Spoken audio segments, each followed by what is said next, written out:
ভান ভান ভান কব্বর ভান। আজকে যে ভানের মন্ত্রটা দিতাছি কঠিন মন্ত্র।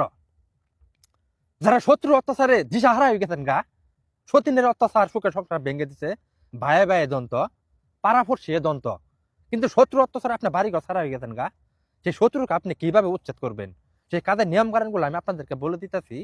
খোদার কসম করে বলতেছি, সঠিকভাবে সুন্দরভাবে কাজ করবেন। শত্রু ইনকিলাব ইনকিলাব দুনিয়া থেকে শেষ।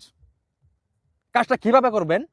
কবরও যাবেন মধ্যরাতে, যাওয়ার পরে কবরের এক মুঠ মাটি নিবেন, নেওয়ার পরে স্ক্রিনে দিয়ে লক্ষ্য করেন যে মন্ত্রটা দেখতেছেন, এই মন্ত্রটা 33 বার পাঠ করে ওই কবরের মাটির মধ্যে ফুদিয়ে, যেই শত্রু আপনাকে জ্বালা যন্ত্রণা করতেছে, অত্যাচার করতেছে, বউ ছাড়া অনেক শত্রু আছে, কিন্তু শত্রু আপনি ওই শত্রুর বাড়ির ভিতরে যা এই মাটিটা ছিড়াই দিয়ে আসবেন।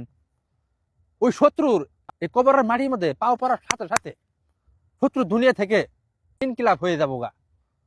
কিন্তু কাজগুলা সুন্দরভাবে সঠিকভাবে করবেন, এটাই আপনাদের কাছে অনুরোধ।